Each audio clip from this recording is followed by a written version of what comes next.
Hey guys, welcome back to JayhawkJukebox. I'm Jada. And I'm Nathaniel, and today for our host segment, we're going to be talking about some of our favorite artists that are a part of Black History Month. Yes. So your favorite genre is rap and R&B, right? Yeah, a little bit of, you said rap and R&B, because R&B, I feel like I listen to a lot of R&B, like blues, rap. I mean, I listen to all of it, if I'm being honest. There's a lot of things that you could classify under R&B. Yeah, there's so much, but I think those are the top two for me. What about you? Mine is just rock, so I love Jimi Hendrix. He's probably my favorite guitarist of all time. Black artists are the main reason why rock and roll is so popular, like Chuck Berry, Muddy Waters, Fats Domino. Those guys really shaped how the later groups in the 60s and 70s really got their sound. It all started with them, and that's something that not a lot of people know about. I'm glad you know about it. Yeah, I do. If we didn't have Chuck Berry, who knows what we'd be doing with the guitar. I mean, we'd still be in the Stone Age playing with the guitar probably. I think a lot of people are under this misconception that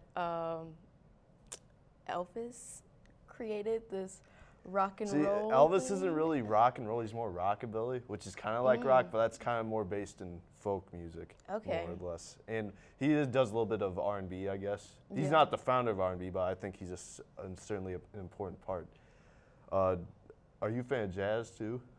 Yeah, I don't know, like older jazz or like newer. Like Louis Armstrong and stuff like that? Oh yeah, like I have a ton of like Louis Armstrong and like Nat King Cole on my phone, and I mean between us, I plan on having some jazz music in my wedding. So yeah, jazz is good stuff. Yeah. That's one of the most, I think, important contributions to classical music in since Bach and stuff, because that just changed the way people looked at music. You could do more things with a diverse range of instruments, and I think that was really important. How do you feel about funk? Let's bring it to the funk. Funk, like stuff like Sly and the Family Stone and that stuff, or like Jackson 5? No, like Sly and the Family Stone. I enjoy their music. That has a good beat to it. They were pretty big when my parents were growing up, but yeah, I like their music. How do you feel about Earth, Wind, and Fire? I like Earth, Wind, and Fire. Okay, they their are stuff is the good. end all, be all in all types of music for me. Like I get so excited just talking about them, as you could tell, but I always wish I could have seen them in their prime. I think they are just so amazing. They are. They had some good stuff.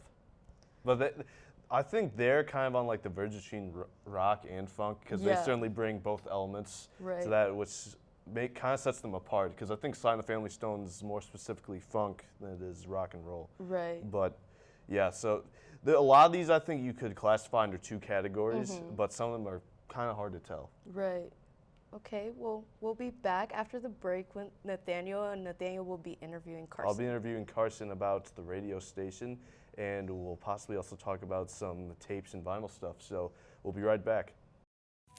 From adversity, we rose. We made history and became pioneers, voyagers, champions, Jayhawks. And when our chant rises, haunting and hallowed, Jayhawks are telling the world what's near. Victory. Welcome back. I'm here with my guest, Carson Turner. He's from KJHK. Yes, I am. So Carson, I interviewed you a couple months ago. Yes. What's been going on at the radio station since then? Anything new and exciting?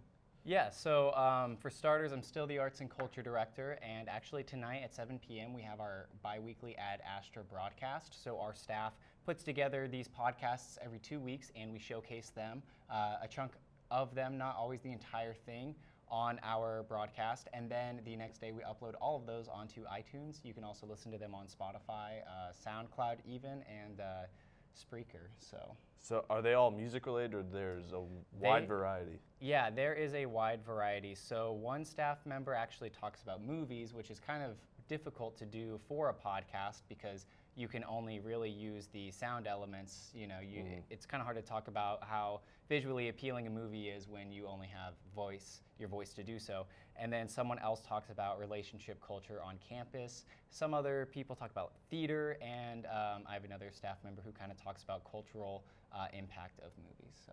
And you do one too, right? You just talk about Yes. albums, like you go through so many, like Yes. your Weezer one. Yes. I remember yes. listening to that.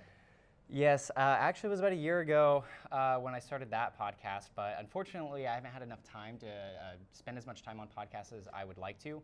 I would like to do one over Joy Division since their second album turns 40 this year. So. Oh, you know I'll be joining you on that one for sure. Good, yeah. I was so late into getting into them, so. I mean, I was too. I just got into them over a little bit before break started. Yeah, over breaks when I Yeah. started listening. But yeah. So, and last week we were talking about your tape player and some bootlegs. How did you come across that? Yeah, so I was at an antique mall last Saturday, found a tape player, and I thought to myself, oh, I bet it's real easy to record some tapes. So I'm going to put some albums from this artist, his name's John Mouse, that weren't officially released, started making those, and then eventually upgraded my tape player. So my goal, which I have a rough draft of, which I'll kind of show next week, is I have every bootleg album he's made onto a tape, and then I, in Photoshop, made an album artwork for that. So it kind of looks like That's an very official cool. That's very bootleg. cool. Yeah, that's kind So of where'd you get the artwork from? Did you just choose something that goes along with his music, or? So I guess I'll get into that. I will save that for next week. But part That sounds good. part of the reason why I wanted to do this was because another artist who makes old music, his name's Ariel Pink.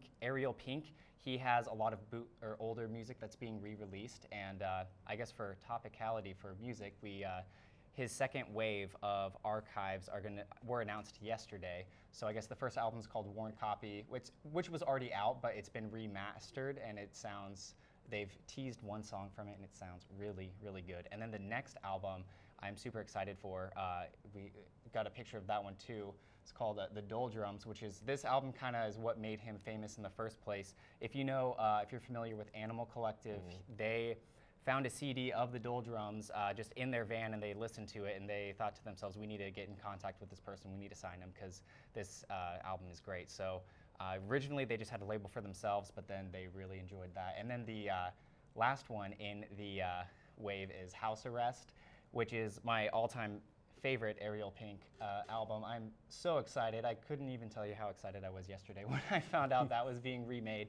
And then that's all kind of part of this bigger box set that you can buy, where all of his lo-fi recordings are now going to be on high fidelity remastered vinyl. That's for very everyone cool. to listen to. Yeah. So could you transfer vinyl to like the tape anyway? Like a master from the vinyl onto a tape. Is there any way to transfer all that? Yeah, and the way that they're doing it for the vinyl, it's kind of strange. They're doing that in reverse. So a lot of the stuff he recorded was onto tape, and now they're taking those, remixing them, making the files larger, because on tapes, file sizes are a lot smaller, and then they are making them playable on vinyl. So That's very cool. Yeah. I might have to give you my Lou Reed one that I recently got, and Yeah. maybe transfer it to tape, because I that's something could I'd be definitely do that, yeah. that would be something I'm really interested in.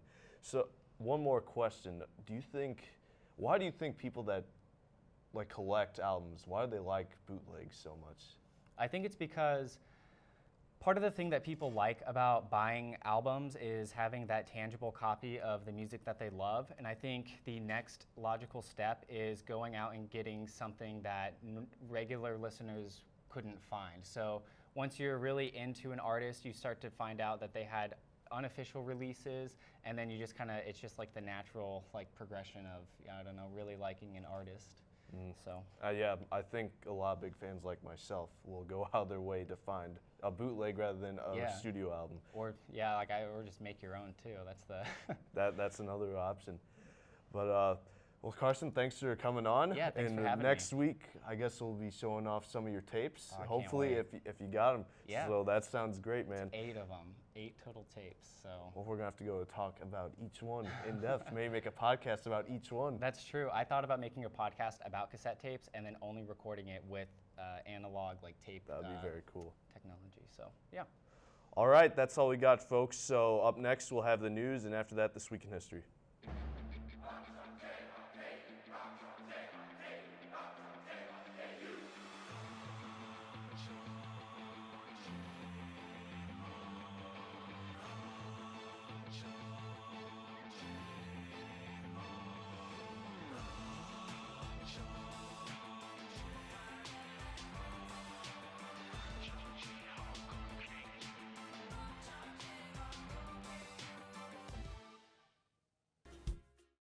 Welcome back, everybody. My name is Sam.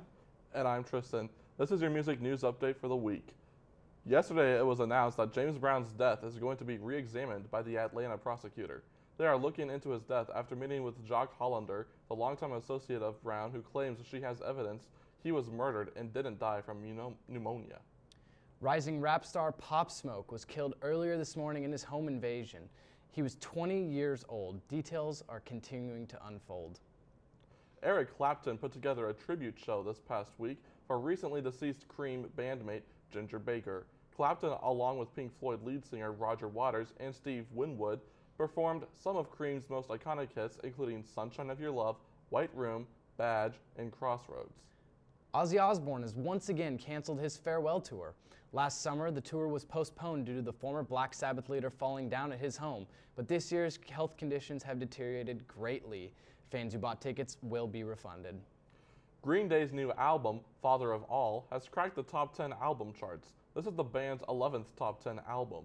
Every studio album from Green Day, with the exception of 2, has reached a spot in the top 10. And that's all for this week's music news. Up next, we will have This Week in Music History.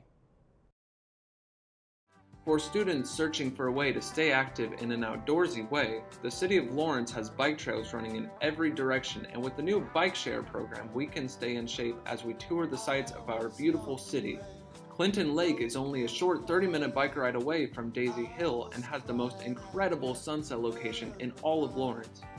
Walking campus may give you the KU calves, but biking can give you the KU thighs. Bike Lawrence today. Welcome back, I'm Max. And I'm Maxine. This week in 1964, the Beatles appeared on The Ed Sullivan Show for the second time, marking exactly a week since their first appearance. They performed in front of an audience of about 3,500 people and played early hits such as She Loves You and I Want to Hold Your Hand. In 1965, Nat King Cole died of lung cancer. Cole is famous for his Christmas songs and was the first African American to host a variety show on American television. In 1970, on Friday the 13th, Black Sabbath released their self-titled debut album. It reached number 8 on the UK charts and is credited for being the first heavy metal album. In 1975, AC/DC released their first album, High Voltage. It only reached 176 on the US charts, but included some of the band's most well-known songs, including It's a Long Way to the Top, If You Want to Rock and Roll, and TNT. In 1977, Pink Floyd released their 10th studio album, Animals. It reached number 3 on the US album charts and was the last of the classic Floyd period. In 1977, Manfred Mann's Earth Band charted their only number 1, Blinded by the Light. The song originally appeared on Bruce Springsteen's 1973 album, Greetings from Asbury Park, New Jersey. In 1982, Ozzy Osbourne was arrested in San Antonio, Texas. The arrest came after he urinated on the Alamo. In 1990, Freddie Mercury made his final public appearance before his death. He joined the rest of the members of Queen to receive their award for outstanding contributions to music. And in 2007, the Police announced that they would be getting back together for a worldwide retirement tour. This was the first time the band had been together since 1984. That's all we have for today. Join us next week at 5:30 p.m. for the next edition of JayhawkJukebox.